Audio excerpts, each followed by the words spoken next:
I would like, if I may, to take you on a strange journey.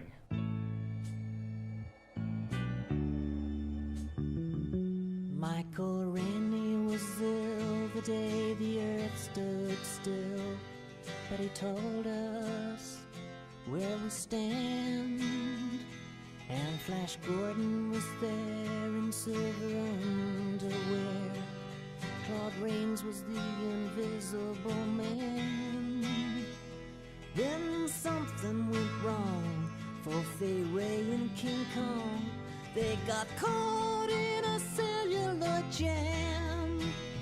Then at a deadly pace, it came from outer space. And this is how the message ran.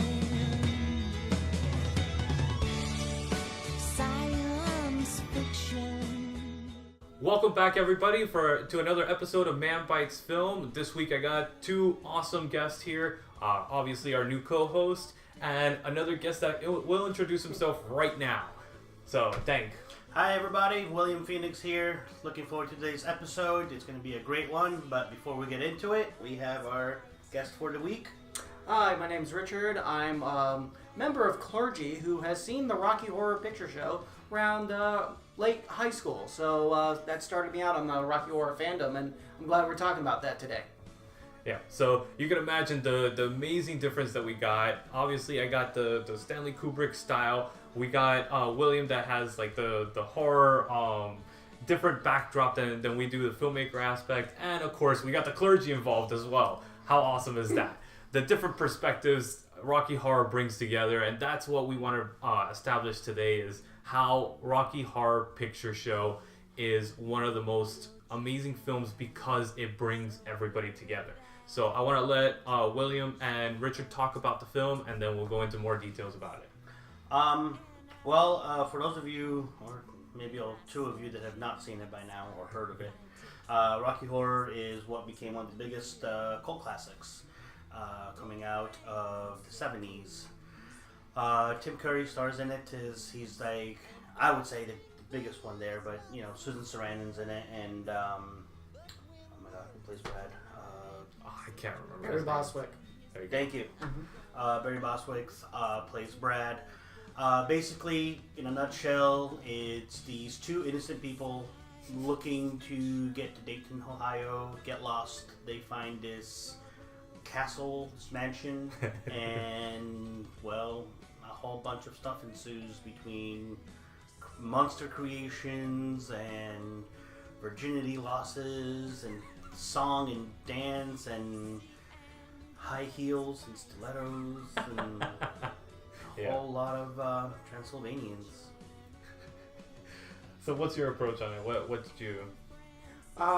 For me, I got into more of the audience participation aspect of Rocky Horror. That's what really kind of got me into it.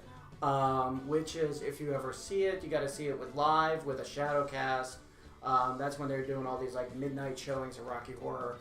And what happens is the film will be playing, the shadow cast will be acting out the scene, matching along with it, and the audience participation is you'll be asked to do things like throw toasts when they make a toast, throw rice at the wedding, and at the same time shout out perverse, vile, foul language jokes throughout the entire film, which can be quite entertaining.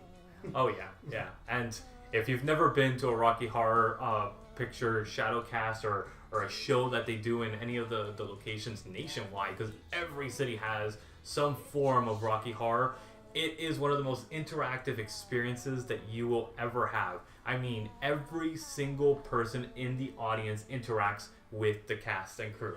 It's amazing. And it's, again, it goes back to bringing that family together and bringing that embracive culture to everybody, pretty much, and opening up the world to everybody. Well, I don't know about like family. It really depends on the kind of family. Well, I'm pretty sure that come on, Joe everybody and has Mary that goes to church every Sunday are not exactly going to be hung over from going to Rocky Horror the night before.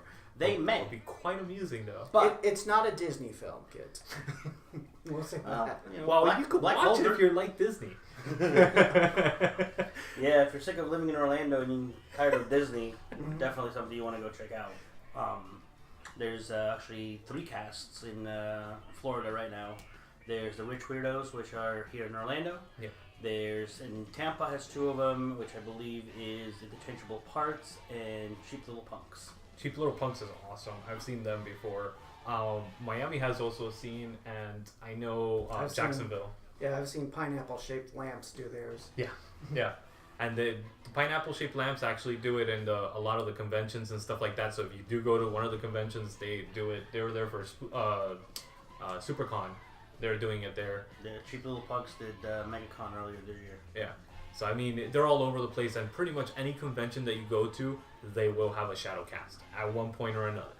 But again, viewer discretion is advised because you will participate in it. So if you're very, very shy and you do not want to participate, don't go. Also, if you've never been there and you want to participate and it's your first time, make sure you tell every cast member you're a virgin.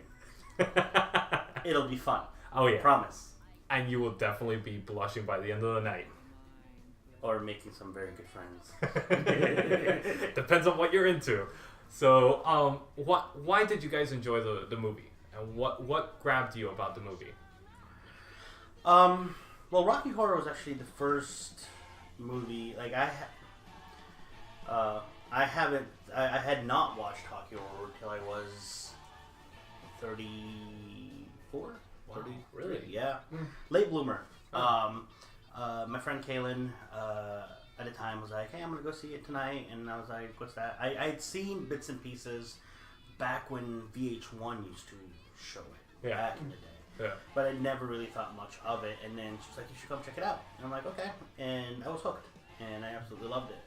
It was just something different. It was, the only thing that I knew was the lines, when Janet's on it, you yell slut, and when Brad's on it, you yell asshole. But other than that, there was really not much else that I knew. And we bought a prop bag, and it was a lot of fun. And it's just one of those that you either like it and you take to it, or you can say you did it and never go back again. Yeah. So there's really no middle ground. I agree. For me, my experience was I was a theater kid in high school, and I was kind of very into the Bible even back in high school and everything. And so, if you're asking yourself the question, why is a clergy guy talking about Rocky Horror? That seems odd. Well, that's because my friends from high school, they made it their personal vendetta mission thing to get me involved in as much weird, crazy crap as possible, so that I would not be that stuck-up kind of preacher guy, but I could be a person who can relate to people of all different backgrounds, of all different areas and everything. So they would always keep throwing me in the most uncomfortable situations. And so my high school friends invited me to go see a shadowcast of Rocky Horror. This is my first time. And I'm going along with it, with the humor and everything. I've always been a person who loves comedy. My dad did grow me up on people like Sam Kinison, as well as Chris Rock and stuff. So language is not a problem.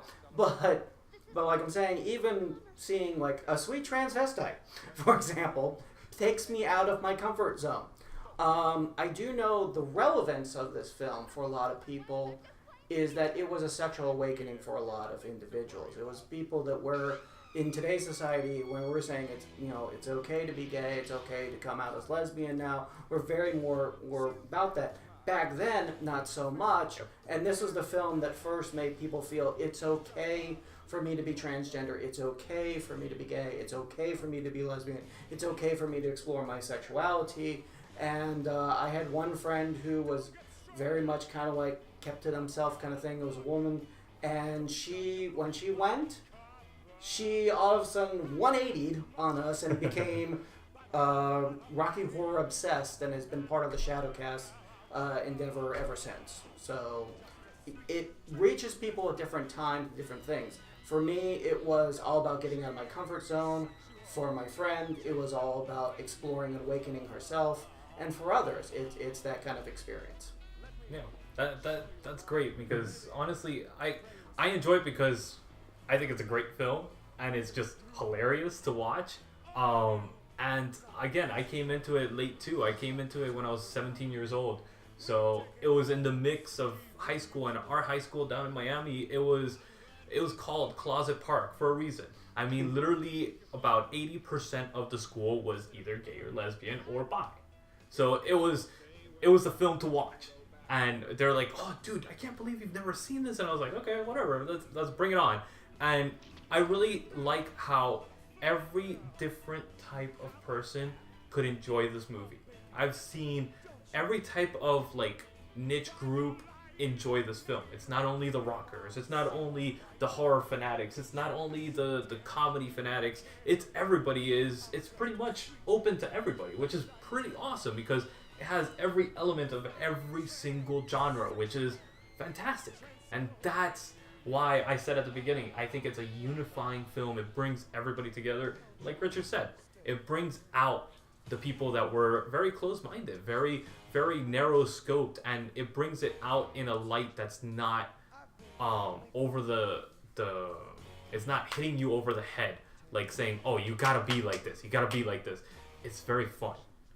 So you don't get that like, you have to. It's not a militant film, which I thought is great because most films about transvestites and stuff like that are actually telling them, "Oh, look, this is a good thing." It's kind of over the top, and it's like, you better accept us. Come on, you better accept us, or you're an idiot, or you're racist. This doesn't do that. No, and to think when it first came out, first off, like by Hollywood standards, it tanked at the box office, and the NPAA ratings. They put an R on it because they thought if we put a rated R on it, nobody's gonna want to come see it. It's never gonna catch on. It'll die out, and nobody will ever speak of it again. And here we are, 40 years later, and it's still going strong. And there is no end in sight. There will never be an end in sight.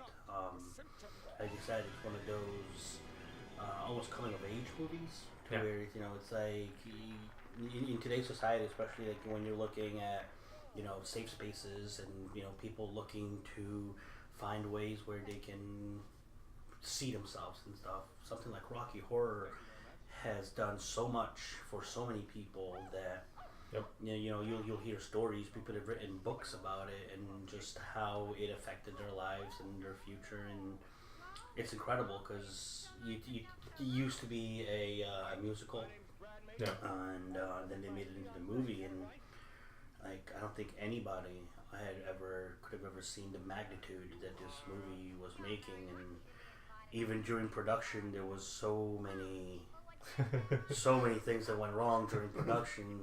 That must have been an interesting set to be on. From the cast getting pneumonia during the show floor scene. Oh, wow. Susan Sarandon getting her foot broken because he got stepped on by Boskowitz during the dance scene. It was, I mean, if you ask some of the people, it was a nightmare. Patricia Quinn was pretty much drunk the entire time. Still does. The continuity alone, if you look at her hair, it actually changes throughout the movie. Like the length of it goes from like short to long to medium, and it's like nobody was paying attention. Nobody cared. No, everybody just thought it was going to be a low budget movie, and you're like, let's going to pay attention to this. But and it goes to show that there is no such thing as a small project. There is no such thing as like a this and done, because you'll never know who it affects. And I mean, I love it. I have always, since the moment I've seen it, I've always loved it and learned all the callback lines. And the great thing is that there is no set of callback lines. Wherever you go, you could come watch it in Orlando and there's a set of callback lines, and then you'll go watch it in Tampa, which is like an hour away, and the callback lines are completely different. Or there'll be like some which are like, oh wow, I did not see that coming. Go to New York, go to New Jersey, go anywhere. So it's never really the same if you go to a different show. There'll be, and then they'll have audience members, like somebody from New Jersey will come and visit, and they'll shout their lines. Mm-hmm. There were times where I was doing the shadow casting, which we had our lines and we were ready to go, and as my line's about to come out, I hear something completely different from the audience, and I'm going, oh wow, yeah, yep, I'm gonna write that one down. Well, So I was gonna say, jump on that real quick. Case in point is the Witch Weirdos, who is an Orlando local group. Their thing was there comes the line of "Madness takes its toll" that Riff Raff sings, and the usual line that people shout back is 69 cents, please. They make it local by saying 69 cents, and then you hear them on the 408, which is a well-known road in Orlando. It's just as big as I-4. So, Yeah. so they make it local just by adding that one thing about the 408. Yeah. Yeah, and I mean, like, I have not had the chance to go see it in other places yet, so I don't know. But I know that we've had casts from New Jersey, casts from Tampa, they come up and we would hear what their lines were. And the great thing, the thing is, like, depending on where you perform, you also have to perform based on where you are. Like, I know the Rich Weirdos perform out of AMC, and AMC being a family environment, there was a lot of, well, you can't say this, you can't say that, and whatnot. Really? But here's the loophole. If you go as an audience member, there's no censorship. Game on. So, you know what I mean? It's that's the great thing. But, you know, and then I heard, you know, if you go to like a different place down in Tampa where there's like no holds bar, Yeah. like you walk out there with like a brand new script. You're like, yeah, I'm going to hell. Well, Pineapple Shaped Lamps, their thing, when I saw them at Florida SuperCon, they performed it and they actually had Patricia Quinn, Barry Boswick, and Little Nell, who plays Columbia, introduce the film. And that's where I kind of said that Patricia Quinn still is drunk because she showed up to where she's obviously drunk. But anyway, they introduced the film, which was amazing in itself. And then the one little bit that they did, because they had screens available on the sides, is on the whole part where they were like, Brad, Janet, Dr. Scott, Brad, you know, back and forth. They would splice in scenes from just like Shrek going like, Donkey! And then like have Patrick go like, no, this is Patrick. And so they would just splice it in there. Yeah. I mean, there's so much you could do with it. It's such a fun script and such a fun experience overall. Closing thoughts on it. What do you give the film overall? Just the film itself, not the experience, just the film itself. I mean, the film itself, if you'll take it for face value, is probably like a 5 or 6. But you throw in the experience, you throw in the history of it, you throw in everything else that comes with the package deal of Rocky Horror, it's like a 9, 9.5. Yeah. You know, just everything all together. So, I mean, it all comes down to how you, as the audience member, as the person that goes to watch it, watches it. If you watch it at home, it's going to be one thing. If you watch it, like we've been saying, with a shadow cast in a live theater, I promise you it's going to be very, very different. So now, do you think we should watch before going to the Shadowcast if it's your first time, or should you go watch it in the Shadowcast for the first time? Because I've debated that back and forth. my advice is this. It comes down to the person. If you're the kind of person that you want to know exactly what's going on in the movie and you don't, and then you want to hear it and pay attention to it, but there's no plot line. There's no plot line. But There's like, no you know, plot. Some people are just like, you know, they want to know, they want to hear, they want to know some of the songs and whatnot. Watch it at home first, because between the actors running in and out, the trains running up and down and through the audience and everything, you're gonna lose stuff if you don't know what's going on. Yeah. If you're the kind of person like me that had never seen it front to end at first and you just want to be thrown in, just go straight and watch it, and either way you'll have a good time. So it really comes down to your preference as a movie watcher. Okay. Since my experience was Shadowcast first, then later on seeing the movie, and now the problem is, I would say this, is since I did Shadowcast first, I can't watch the movie without saying all the AV lines. I have to throw it in there. But I totally agree with what you were saying, that if you want to know the actual lines of every single song and what they're actually saying and the basic plot of the script, yes, watch it at home, get a DVD copy, watch it privacy so you don't have people shouting stuff around you. But if you just want madness and you want to have a great experience of saying, this is my first ever experience of Rocky Horror, then you want to do the shadow cast, because then you have not only the film, but you have all the stuff that goes along with it. The audience participation, the shouting out of lines, the dance numbers, the throwing of things. Yeah. And then you can be able to go home and say, I did this. And, it'll sound like a better story. But but that's how it is. I think shadow cast first, but I understand that if you are that person that you got to know the movie, then see the movie, then shadow cast. I differentiate from everybody, I guess. I think you should go to the Shadowcast 100% of the time first. Always. And then watch the film afterwards. That way you could fill in the gaps and fill in the story. I think that the Shadowcast, honestly, it does its own thing. And it's such a fun experience that if you watch the film first, you're just going to be like, I don't want to go to the Shadowcast. If you watch the Shadowcast first, you're going to be like, oh my god, I remember this, I remember this, I remember this. Oh, and like you said, you start screaming out the lines and you start interacting with it. In your own bed, you start interacting with the film like if you're in the Shadowcast. And it creates that memory, that bonding memory. I think watching the film, you lose a lot by just watching the film alone. And overall, as a film, I give it a 4, maybe 5, just as a standalone film. The experience itself, like Dank said, a 9 or a 10. Honestly, that is it's just amazing experience. But what was your rating on it? What do you think? I agree with what you were saying. The film itself, I mean, it's not the greatest film. Yeah. Really, at the end of the day, because if you're going by plot and all that and yeah. But when you add in the experience factor, that's when it gets jumped up in the cult status. Yeah. Because that's what kept this thing thriving. It's not just, this was not the film that's like, oh my gosh, I saw this film, this is a revolution in film and directing, and the acting was amazing and changed my life. Yeah. No, it changes your life when you go with a shadow cast, because you're involved in that experience of awakening that's gone on with Rocky Horror. It becomes the cult classic that it is. It becomes the thing that everyone talks about, to where you're not really paying attention about how good the script is, because it's not that great. You're paying attention to the experience, and that's what jumps it up to that eye level. I agree 100%.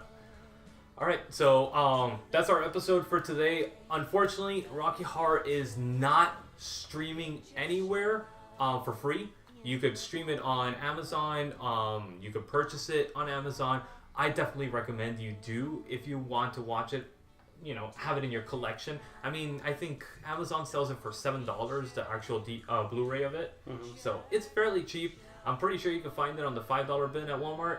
And again, the experience is a lot better. So if you go to any of the conventions, Spooky Empire is coming up soon.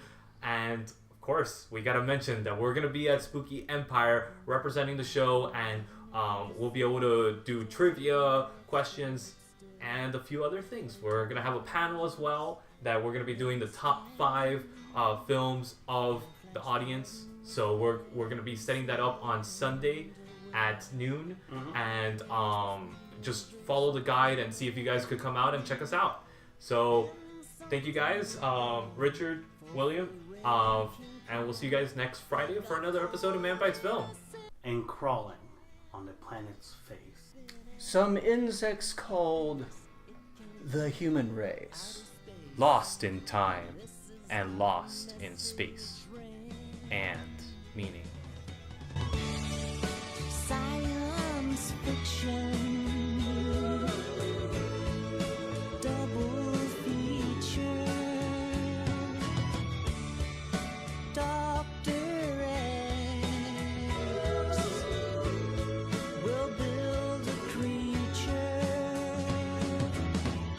see androids fighting, Brad and Janet, and Francis stars in Forbidden Planet. Wow.